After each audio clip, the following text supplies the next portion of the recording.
Hello बच्चों, मैं स्मिता बिजलवान स्वागत करती हूँ आपका आईसीटी वर्चुअल क्लासरूम में। आशा करती हूँ आप सभी स्वस्थ होंगे और अच्छे से अपनी पढ़ाई कर रहे होंगे।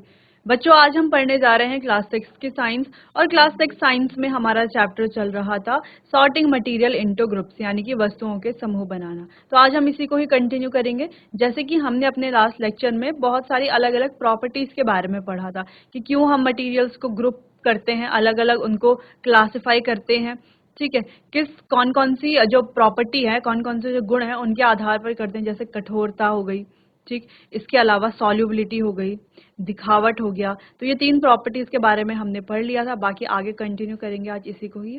तो चलिए बढ़ते हैं स्मार्ट बोर्ड की तरफ। चलिए, तो लास्ट लेक्चर में हमने पढ़ लिया था कि वस्तुओं के समूह क्यों बनाए जाते हैं। ठीक है, आप देख लीजिए, ये सारे टॉपिक्स को हम डिस्कस कर चुके थे।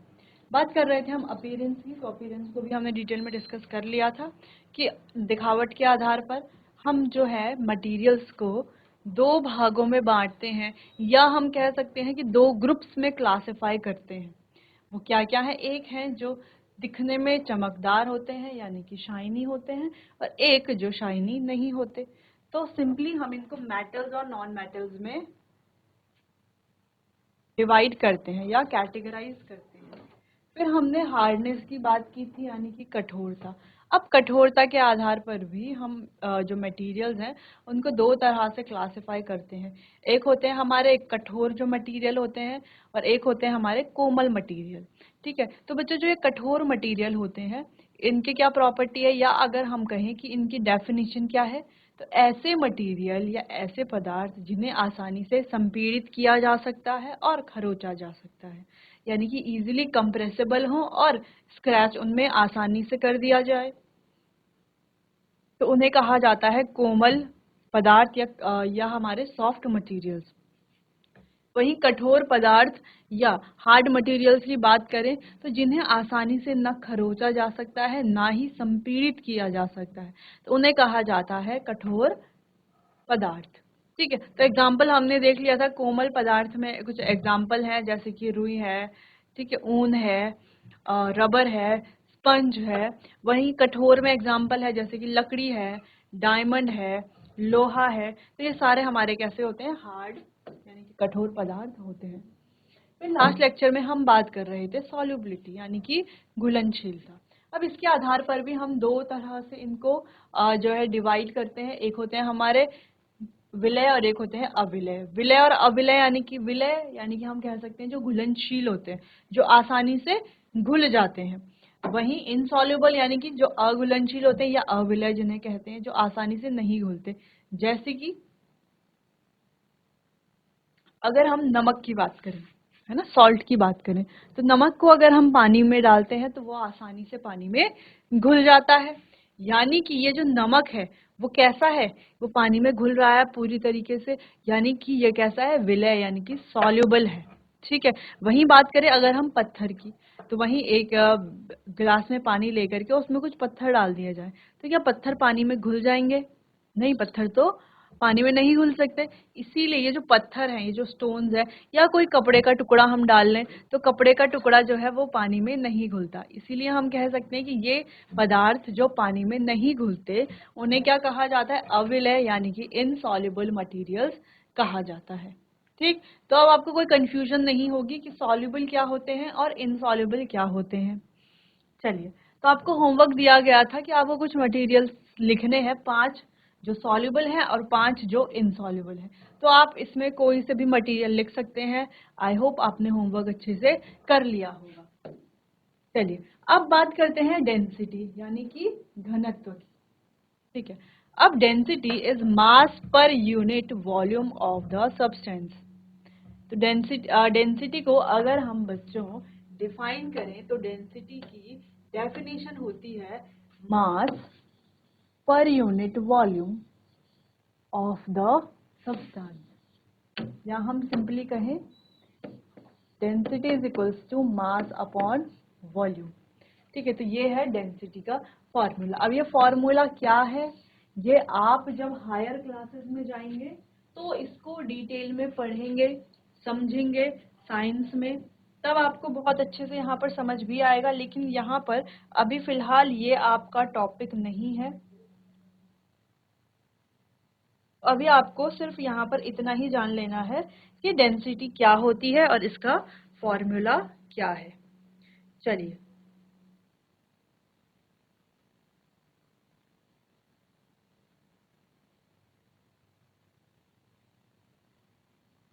चलो डेंसिटी का फॉर्मूले के बारे में तो आप समझ गए। अब डेंसिटी का यहाँ पर ग्रुप यानी कि जो हमारे पदार्थ हैं उनको समूह बनाने में क्या उपयोग है या क्या मतलब, क्या उसका मतलब है, क्या उपयोग है, क्या मतलब है डेंसिटी का। चलिए तो इसको पढ़ते हैं। देखो, अब हमने देखा है कि कुछ पदार्थ जो है वो पानी पर तैरते हैं और कुछ पानी पर डूब जाते हैं। अभी हम घुलनशीलता की बात नहीं कर रहे, इससे पहले हमने घुलनशीलता की बात की थी कि कुछ पदार्थ जो है वो पानी में घुलनशील होते हैं और कुछ पानी में घुलनशील नहीं होते। ठीक है, वो तो घुलनशीलता की बात हो गई। लेकिन अब हम कह रहे हैं कि कुछ पदार्थ जो है वो पानी के ऊपर तैरते हैं यानी कि फ्लोट करते हैं, और कुछ जो है वो पानी में डूब जाते हैं। ठीक है, कुछ जो है पानी में डूब जाते हैं। ऐसा क्यों होता है? यही होता है डेंसिटी की वजह से। किसकी वजह से? डेंसिटी की वजह से। तो यहाँ पर जो मेन फैक्टर है वो है डेंसिटी, यानी कि घनत्व। तो घनत्व यहाँ पर मेन फैक्टर है। तो घनत्व मेन फैक्टर कैसे? अब जैसे आपने देखा कि आपने पानी लिया, ठीक है, पानी के ऊपर आपने एक बीकर में या एक गिलास में या किसी भी कंटेनर में पानी लिया। अब उस पानी में आप क्या करते हैं कि आपने उस पानी में डाल दिया है बच्चों एक पत्थर, और साथ ही डाल दिया है एक सूखी पत्ती। दो चीजें आपने डाली है ना, एक बड़ी सी सूखी पत्ती और एक पत्थर आपने डाला है। तो आप उसको थोड़ा देर तक देखोगे, थोड़ा देर आप उसको छोड़ दीजिए रेस्ट करने के लिए, 5 मिनट। ठीक है, तो उसके बाद आपको देखना है, तो उसके बाद आपको ऑब्जर्व करना है, अवलोकन करना है कि इसमें क्या होता है। तो आप क्या देखेंगे कि जो पत्थर है वो तो पानी में नीचे चला जाता है, बॉटम में, है ना, यानी कि वो पूरा क्या हो जाता है बच्चों, डूब जाता है। ठीक, वहीं आप पत्ता देखेंगे तो पत्ता ऊपर क्या हो रहा होता है, पानी में तैर रहा होता है। तो ये किस वजह से होता है? ये होता है डेंसिटी की वजह से। जो चीजें डूब जाती हैं यानी कि उनकी डेंसिटी क्या है, ज्यादा है, अधिक है। जैसे पत्थर है, या आप पानी में कोई धातु की अंगूठी डालते हैं, सोने की अंगूठी डालते हैं, तो वो भी डूब जाता है। तो जब आप नदी के किनारे कभी जाते हो तो आप अगर नदी में कोई सिक्का डालते हो तो आप क्या देखते हो कि नदी में जो सिक्का है वो भी क्या हो जाता है, डूब जाता है। ऐसा क्यों? क्योंकि उसकी जो डेंसिटी है वो ज्यादा होती है। तो जिस भी वस्तु की डेंसिटी ज्यादा होगी वो हमेशा पानी में डूब जाएगा। ठीक है, और जिसकी डेंसिटी कम होगी वो हमेशा पानी में फ्लोट करेगा, यानी कि तैरेगा। ठीक, जैसे आप देख सकते हैं पत्ता है, कोई कपड़ा है, ठीक है, कोई लकड़ी का टुकड़ा है।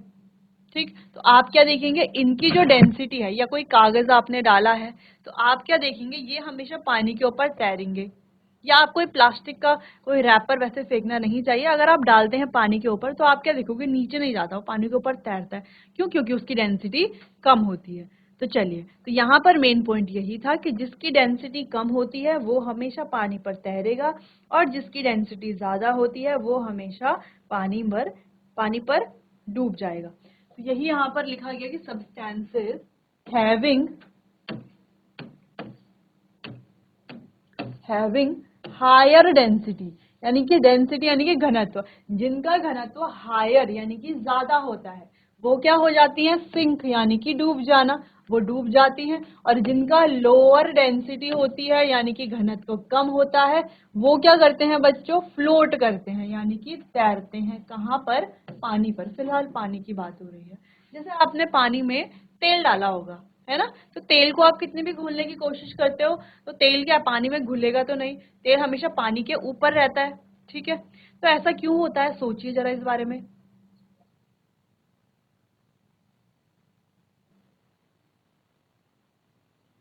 चलिए, तो अब आपने सोच लिया होगा, जब आप जल में क्या डालते हैं, कोई भी ऑयल डालते हैं, मान लीजिए आपने सरसों का तेल डाला है, तो आप क्या देखते हो, वो हमेशा पानी के ऊपर फ्लोट करता है। यानी कि ये जो पानी है वो ज़्यादा डेंस है, उसकी डेंसिटी ज़्यादा है, इसलिए पानी नीचे रहता है। और वो जो ऑयल है यानी कि तेल है, वो क्या है, इतना ज़्यादा डेंस नहीं है, यानी कि उसकी जो डेंसिटी है वो कम है पानी के कंपैरिजन में, इसीलिए वो पानी के ऊपर तैरता है।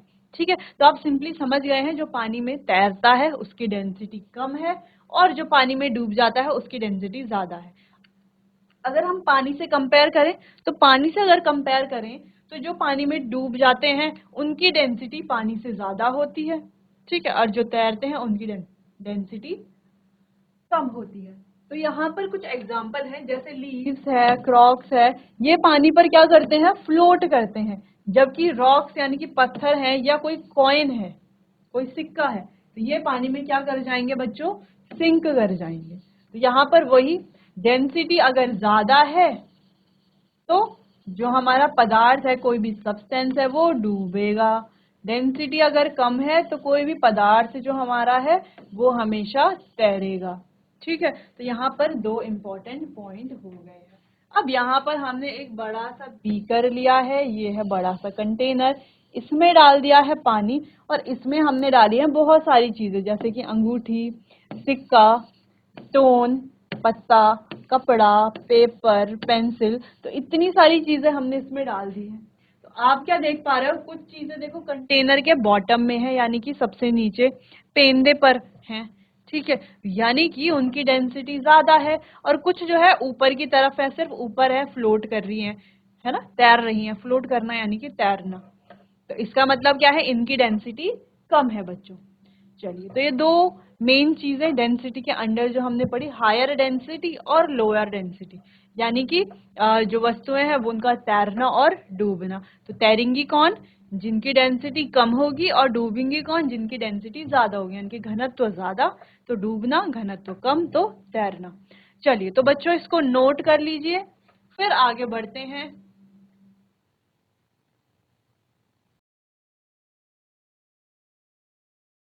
चलिए, तो नोट आपने कर लिया होगा।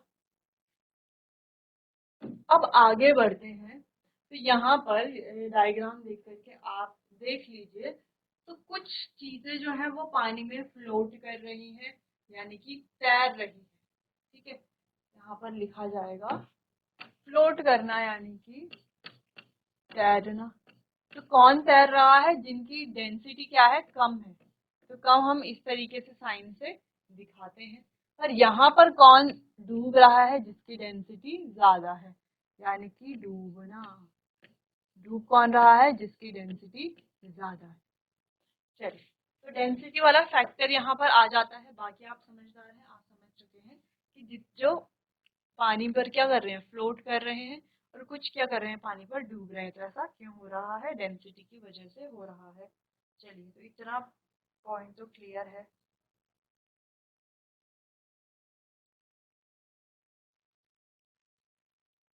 आगे बढ़ते हैं, बात करते हैं ट्रांसपेरेंसी की, यानी कि बच्चों पारदर्शिता। अब ये पारदर्शिता क्या है, जैसे हम कहते हैं पारदर्शिता या पारदर्शी वस्तुएं। ठीक है, पारदर्शिता या पारदर्शी वस्तुएं ये क्या होती हैं।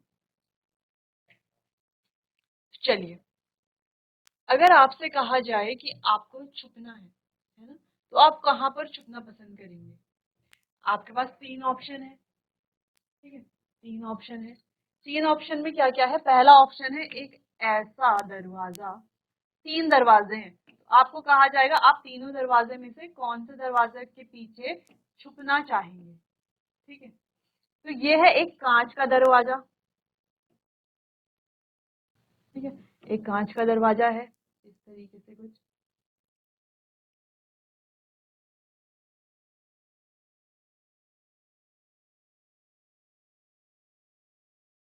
तो हमने अभी बात की ऐसे ऑब्जेक्ट्स जिनके आर पार हम नहीं देख सकते, उन्हें कहा जाता है पारदर्शी, है ना, जो जिनके आर पार हम नहीं देख सकते। जैसे कि हमने कहा कि अगर दो लोग यहाँ पर हैं, सिंपल दो व्यक्ति यहाँ पर हैं, उनके बीच में कोई कांच की स्क्रीन अगर लगा दी जाए तो वो एक दूसरे को आर पार देख पाएंगे? बिल्कुल देख पाएंगे, क्योंकि वो स्क्रीन कैसी है, कांच की है। कांच कैसा है, ट्रांसपेरेंट है। ठीक, तो ऐसे ऑब्जेक्ट्स जिनके आर पार हम देख सकते हैं उन्हें कहा जाता है पारदर्शी। वहीं अगर ये स्क्रीन जो है, हम इसमें कहें कि ये फ्रॉस्टेड ग्लास है, ठीक है, फ्रॉस्टेड ग्लास है, तो इसके आर पार हम देख पाएंगे, थोड़ा बहुत देख पाएंगे, लेकिन ज्यादा स्पष्ट नहीं देख पाएंगे। तो ऐसे ऑब्जेक्ट्स जिनके आर पार हम देख तो पाते हैं लेकिन ज्यादा स्पष्ट नहीं देख पाते, उन्हें कहा जाता है ट्रांसल्यूसेंट। और बात करते हैं ओपेक ऑब्जेक्ट की, जो हम अभी तक बात कर रहे थे, कि जिनके आर पार हम नहीं देख सकते। जैसे दो व्यक्ति यहाँ पर हैं, उनके बीच में जैसे ये स्क्रीन लगी हुई है, तो ये स्क्रीन अगर लकड़ी की हो या किसी धातु की हो या कार्डबोर्ड की हो, तो उसके आर पार हम नहीं देख पाएंगे, बिल्कुल भी नहीं देख पाएंगे। कैसे देखेंगे आर पार? अब आप किसी रूम में हैं और कोई व्यक्ति उस रूम के बाहर है और बीच में दरवाजा लगा हुआ है, तो क्या आप दोनों व्यक्ति एक दूसरे को देख पाओगे? नहीं देख पाओगे ना, नहीं देख पाओगे, इसीलिए तो बीच में दरवाजा लगा हुआ है। ठीक है, वो दरवाजा है लकड़ी का, तो लकड़ी का दरवाजा है तो आप आर पार नहीं देख पा रहे, यानी कि लकड़ी क्या है, एक लकड़ी क्या है, एक ओपेक ऑब्जेक्ट है। तो ओपेक ऑब्जेक्ट ऐसे ऑब्जेक्ट होते हैं या ऐसी वस्तुएं होती हैं जिनके आर पार हम नहीं देख सकते, बिल्कुल भी नहीं देख सकते। जैसे ट्रांसल्यूशन था, जो पारभाषी वस्तुएं थी, उनके आर पार थोड़ा बहुत देखा जा रहा था। ठीक है, चलिए, तो एक एक्सपेरिमेंट है।